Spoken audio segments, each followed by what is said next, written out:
After America is made on the lands of the Kure, Wurrung, Ngunnawal and Ngambri peoples, we acknowledge that they and their ancestors have cared for the lands, rivers and sea, and all living creatures for thousands of generations. We pay our respects to elders past and present and acknowledge that sovereignty was never ceded. We are in a battle for the soul of America. This is a fraud on the American public. Hi, I'm Angus Blackman, and this is After America.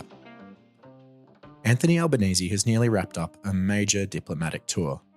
He was in Honiara for the Pacific Islands Forum, New York for the United Nations General Assembly, and then the United Kingdom, though not before snagging an awkward selfie with Donald Trump. In England, he met with Prime Minister Sir Keir Starmer and made some pretty pointed comments at the UK Labour conference. What I see here in UK Labour, under this man, this leader, this Prime Minister, my friend, is the same determination that I know lives in every member of the Australian Labor Party. An absolute resolve to stand together and defend democracy itself. Tearing things down is easy, but it doesn't leave you with anything. The low politics of fear and resentment are easy, but they only divide the country, they don't advance it. Perhaps Albanese is hoping his comments will lend some energy to Starmer and Labour, which are facing a huge challenge from Nigel Farage and his far-right Reform Party. But his fears for the future of democracy might just be coming from the other side of the Atlantic as well. Donald Trump, the man everyone's apparently so desperate for Albo to meet with, is sending the National Guard to Portland, indicting his former FBI Director James Comey, and on the brink of sending the United States government into a shutdown that will allow him to further consolidate power. And his Secretary for Defense has taken the highly unusual decision to call in hundreds of top military officials for an in-person meeting at the US Marine Corps base in Quantico, Virginia. Why? Just for a nice chat about, quote, how well we're doing. Not ominous at all. This week, Emma is joined by Charlie Lewis, Crikey's reporter-at-large who focuses on politics, culture, history in the United States. He's also the co-host of Spin Cycle on Triple R Radio in Melbourne. They discuss the challenges of reporting on the second Trump administration, the transformation of the Republican Party, and how Australia's political landscape is being influenced by MAGA. Hey, Charlie, thank you so much for coming on After America. Thank you so much for having me. It's our pleasure. Charlie, you, like me, spend probably too much of your time following everything that happens in the States and the Trump administration, but do it from Australia for a largely Australian audience. How do you find covering the States from the outside? Like, I continually get asked when I'm going back, and the answer is not in the immediate future. How do you find that? How do you find it covering it from all the way from Australia? Yeah, it's an interesting place to see it from. And I suppose, I think as a side note, you may have experienced this too. The last time I visited was a bit earlier this year, and I was almost insulted at the ease with which I got through customs. I thought, you don't want to look at my phone at all? But yeah, I think we made a bit of an effort when Trump returned to office to articulate and publicly articulate. We wrote a little piece about it kind of as a publication saying, well, this is how we're going to cover Trump 2.0. And the big rule that we set for ourselves was that we were going to try and cut through as much of the inevitable noise of a Trump administration, avoid the empty provocations, the kind of the outrageous but basically hollow rhetoric, and just focus on concrete decisions, things that actually can be shown to have a concrete impact, whether that's in the US or relating to the US's relationship with Australia. I think, and I'd love to get your take on this, I think that distinction has been much harder in the second Trump term than it was in the first. In the first, it took a while to realize that there was that kind of break between rhetoric and reality. But once you kind of identified it, you could say, oh, this is a Charlottesville or this is not a Charlottesville. This is a January 6th or it's not. This is an impeachment or it's not. I think the noise and the concrete impacts have really melded in a very scary way the second time around.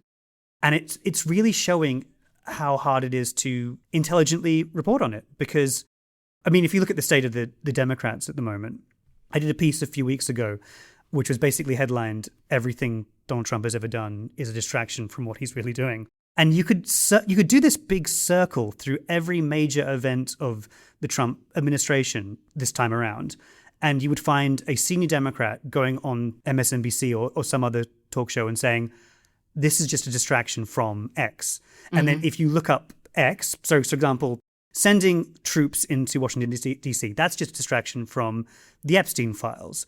But then you look up the Epstein files and then John Fetterman says, the Epstein files are just a distraction from cuts to Medicaid. And you can do it. You can do the whole gamut of Trump policies.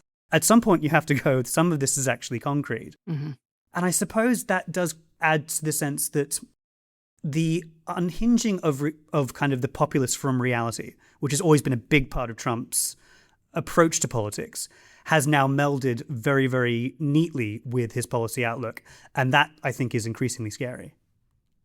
It's deeply scary. And you're right, separating the signal from the noise becomes increasingly difficult as everything is melded together. And I mean, one of the many examples that stood out to me last week, we're recording on Thursday, I should say, so probably by the time this is out, this will have fallen out of the news cycle. Yes, but always the risk. Trump did that they're all weird, of course, they're all weird, but, Trump had that press conference with RFK Jr. First, effective immediately, the FDA will be notifying physicians that the use of let's see how we say that. Acetaminophen. Is that okay? Which is basically commonly known as Tylenol during pregnancy, can be associated with a very increased risk of autism. So taking Tylenol is not good. And of course, a lot of that is noise, and it's ridiculous noise, but it's also really dangerous. And then, to go back to your comments about covering Trump from Australia, it also dominates the news cycle in Australia for a day where you have, the acting Prime Minister being asked questions about this announcement. And, I think arguably some Australian media handled that quite well in how they presented those comments in the press conference, but of course some didn't as well. So is it even possible to navigate those kinds of untruths that can be so dangerous, even if there's not an actual policy shift in the US? Absolutely. And I think it's a kind of, in some ways, it's a familiar story, kind of turned up to 11. It reminded me a bit of like the coverage of, for example, climate change for 15 years, where the links between, the alleged links between Tylenol and autism are being covered by a lot of media as though it's a rational, contestable claim where there are a few different views on it, but basically everyone involved is a good faith actor trying to get to a good policy outcome, when it's nothing of the sort. So there's almost an impressive level of refusing to learn from the past in this particular instance, because we know that's not the case with Trump, and we know that's not the case with a lot of the scientific claims that he and the people he's aligned with make. It also reminds me a little bit, and again, there's this constant disjuncture between the two sides of the political debate, and it's getting increasingly lopsided. The commentator Thomas Frank, I'm sure you're familiar with him. He coined the phrase, wrecking crew politics. The idea that, and this was about 10 years ago, it was sort of to describe a lot of Bush era politics, Bush Jr. The idea that it was sort of pointless to criticize the kind of modern Republican Party for being bad at governing, because that's not what the aim was. This wasn't a Reagan or Thatcher attempt to prove that you could govern well with limited government. If you just stayed out of the way of the market, that would be fine. This was an approach to government that sought to degrade and discredit the whole concept of government. It was to destroy the machinery of governing to the extent where you couldn't put it back together, and you couldn't advocate for it because it just didn't work anymore. And the Trump approach to this is kind of the logical conclusion. Well, it's close to the logical conclusion, where it is wrecking for the sake of it. They are doing a very good job of governing very badly. So, of course, now you have like the Democrats in kind of a bind politically about whether they shut down the government. And, of course, when the Republicans do it to the Obama administration, as they did kind of late in his term, that stops the Obama administration getting what it wants to get done. Because it, follows the rules. Because it follows the rules and it has a program that it wants to implement, whether you agree or disagree with it. With Trump, it just allows the administration to fire a bunch more public servants, which it was going to do anyway. It's you are kind of like meeting them more than halfway if you do that. So I do have some sympathy for, although I've been very critical of the Democrats in their response to Trumpism. It's a terrible bind to find yourself in. Yeah. Oh gosh. Yeah. It's impossible. But it is. I think you're right that at least part of the Democratic Party and the media as well. I think in the States and here still is holding on desperately to this mindset that if we just put the words in the right order, if we just explain it properly, then the good faith actors will, come around and change their mind and agree that like racism is bad or, you know. Absolutely. I mean, I did think a previous episode you were speaking about how, you do wonder, is it even worth pointing out the hypocrisy anymore? I mean, the free speech argument has been lost so conclusively. Is there any point in saying these guys campaign on freedom of speech and say that it's being imperiled by, out of touch elites who want to take from you your ability to express yourself in the name of political correctness and all those things. But then the second that a joke is made that they don't like, that guy has to go off air for a week. Is there any point pointing out? I mean, I think I would say there is, but it is, you do sometimes feel like, who am I yelling at right now? Yeah, absolutely. That probably brings me, Charlie, to like a bigger question of, what Trump is. Like we've talked about the structures that were in place that are allowing him to do what he's doing. The Bush era erosion, I suppose, of both government itself and faith in it. But you've also written about the McCarthyism of Trump in the way that he's approaching free speech, but also about the kind of fascist links or the fascism, the particularly American fascism of Trump and the people around him. This is a big question, but how do you understand Trump as a phenomenon? Like what is he, do you think? Wow, that is a very big question. So everyone please hold on for my book pitch, but no, nice. It's very, very hard to add anything new to the debate about Trump because he is the most covered figure in the last 10 years of politics by quite some distance and one of the most influential. I think one of the things that I've always tried to drill down to is, what kind of impulse in the American psyche is he serving? And you can follow a lot of the things that he does back to kind of the very foundations of the country. They are more extreme, they are less polite, they are more vulgar, they're more explicit. But the idea that he is a kind of sui generis, like out of nowhere figure is I don't think backed up. The founding fathers were worried about a figure like him in their discussion. In the constitutional conventions, they're talking about the risk of demagogues, and Caesar-like behavior was a real obsession for those guys. And and many of the presidents who were considered some of the greatest that America have ever had absolutely stretched their constitutional powers to the very limits to try and get their program through. Abraham Lincoln famously was talked as a dictator by people who liked and disliked him at the time. He suspended habeas corpus. He shut down newspapers. It was during a civil war. It was a moment of kind of genuine crisis for the nation.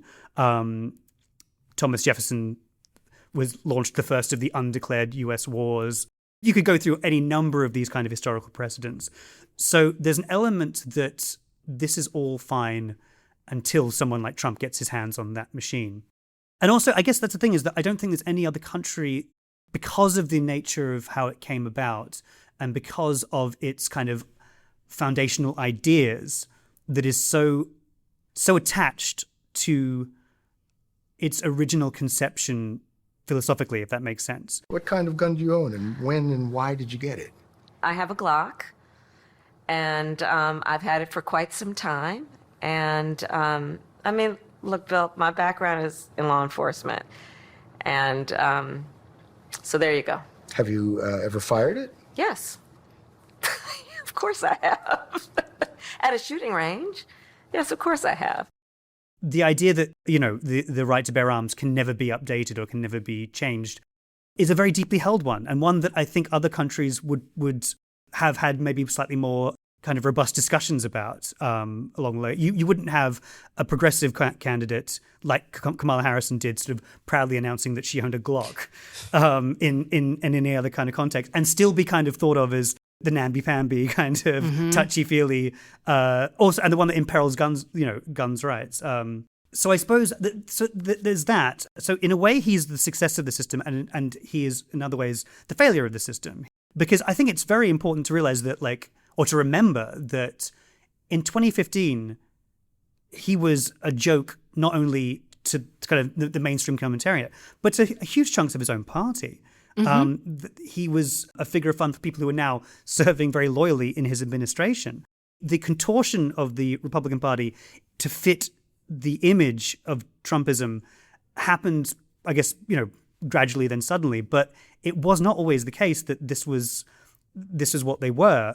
It was sort of considered that Trump was going to discredit them so badly, he was going to lose so badly at the 2016 election that he would kind of make them unelectable for a generation. Instead, obviously, we now know that we are living in his era, that following his defeat of Joe Biden, it wasn't an aberration. It wasn't a momentary spasm of kind of hard right anti-democratic feeling. This is Donald Trump's era now, and everything has now got to conform to that. And that's only possible if the Republican Party had completely discredited itself as a political force prior to him taking on the mantle. And you can point to any number of ways that happened: the invasion of Iraq, the global financial crisis, any number of things that they kind of oversaw that made them seem completely suspect to the average voter too. And any kind of polite pushback against Trump became equally suspect. Yeah, and it is, again, to go back to the kind of general understanding of Trump, I think people are still struggling to get their heads around just how much the Republican Party has been captured by Trump. I was asked on radio this week about, Trump made those comments about Ukraine after his meeting with Zelensky, that Ukraine can win back all its territory. And the question I got was about, Trump saying this, but that's contradicted by what his Secretary of State, Marco Rubio, is saying. Do you think this is going to be create conflict within the Trump administration? Of course, the answer is no, absolutely not. Marco Rubio will change what he's saying in response to Donald Trump. But I think that volatility and the willingness of those figures who did, laugh at Trump or attempt to stand up for him, even ran against him in the primaries, the total capturing of that, I think, is still shocking. Yes, no, absolutely. And I think it's another pointer to what is very different about the second Trump administration and much scarier about it than the first. The first was incredibly porous. It would change its lineup every couple of weeks, it seemed. There would be people who would kind of last for 36 hours, make an outburst as a journalist and then be on their way. And there was also a lot more of a sense that Trump was out of his depth, but also bored and irritated by the requirements of governing, that he kind of didn't really want to do it, that he would rather just be watching television. None of that feels that way now. Somehow he's come back older and in some ways more dreamy and kind of rambling in his rhetoric, but also more invigorated. From my point of view, he seems utterly focused. There's been an incredible unity in his inner circle for the entirety of this. Has there been any turnover? Has anyone left? I don't think so. No one major, and certainly no. No. And it's not for lack of scandals. Peter Hegseth sent war plans to a bunch of journalists. Yeah. I guess Matt Gaetz is probably the only nominee for Attorney General, but that was 100 years ago, and there hasn't been anything like that since. Yeah. So there's the lockstep unity, and as you say, if there's any kind of disjuncture between what one says and the other says, Trump will always win out. No one's going to quit on any kind of principled stance this time around. You're not going to get a John Bolton situation where it's like he's insufficiently hawkish. And at the same time, obviously, there is the installation of those real fervent loyalists into all of these agency heads and security apparatus kind of roles. So the Joint Chiefs of Staff, Kash Patel at the FBI, Dan Bongino at the FBI, at the CIA, the Federal Communications Commission, which has obviously been the one that's played out most publicly recently, with Brendan Carr kind of going on a podcast and saying, we can do this the easy way or the hard way. And then Jimmy Kimmel gets eventually brought back, but suspended almost instantly, kind of preemptively.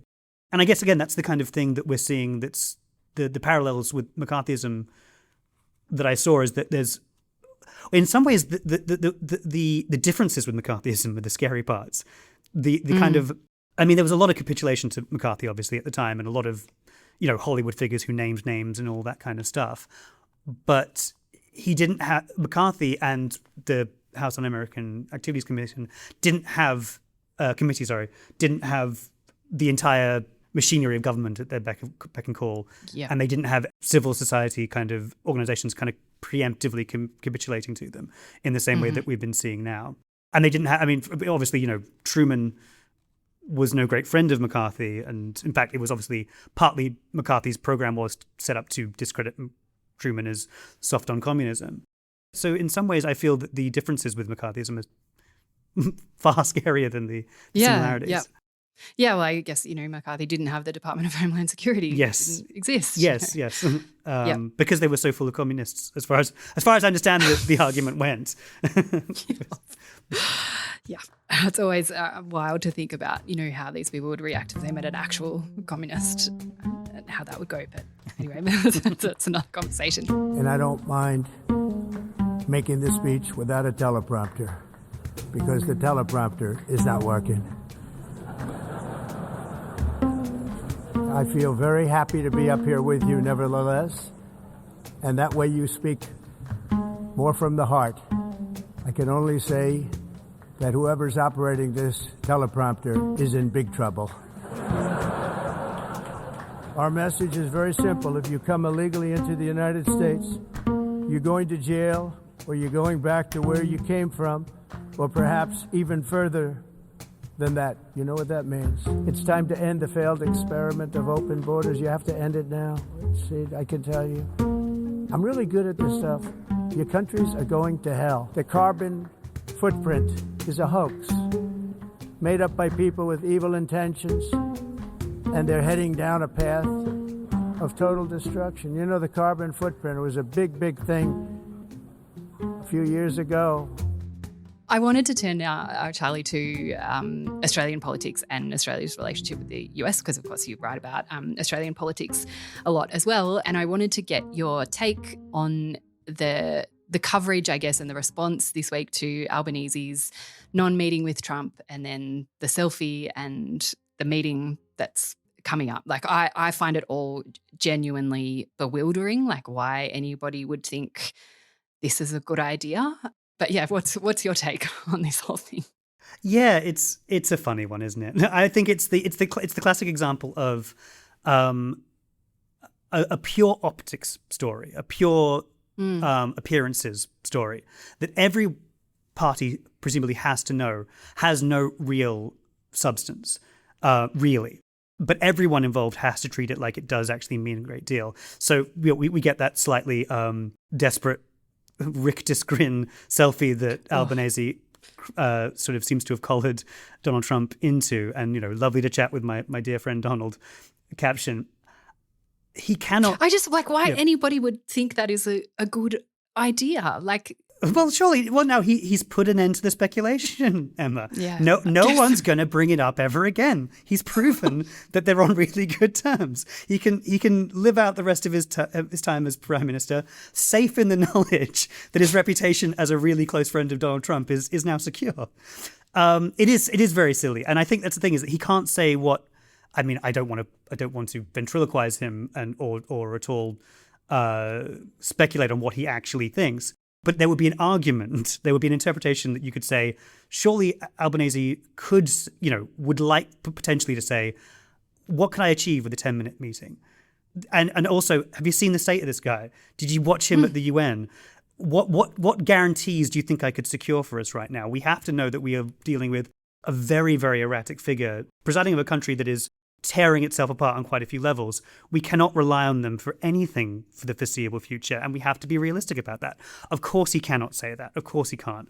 But presumably he has to there has to be some version of that conversation happening behind closed doors. I'd Surely. be very irresponsible if it wasn't. And surely every, foreign affairs editor at every major publication in Australia would have to recognize that there was some reality to that situation. But everyone has to treat the idea that he can't get in the room with him. And again, there are a lot of different reasons why you'd want to make that a big story.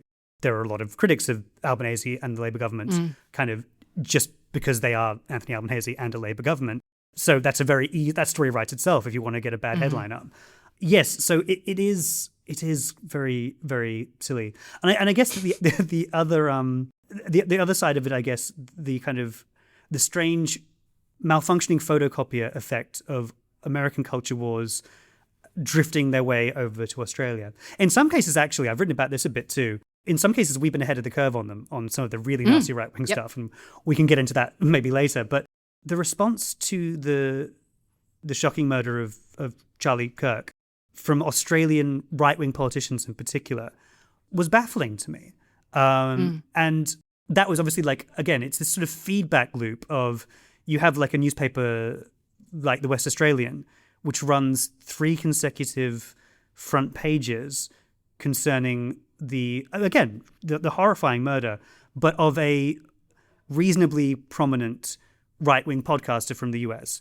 I would say the most generous interpretation that 85% of the people who read the West would be hearing about Charlie Kirk for the first time when they saw those front pages. Yeah. Then you also have say, Michaelia Cash posting her Je suis Charlie kind of response to it.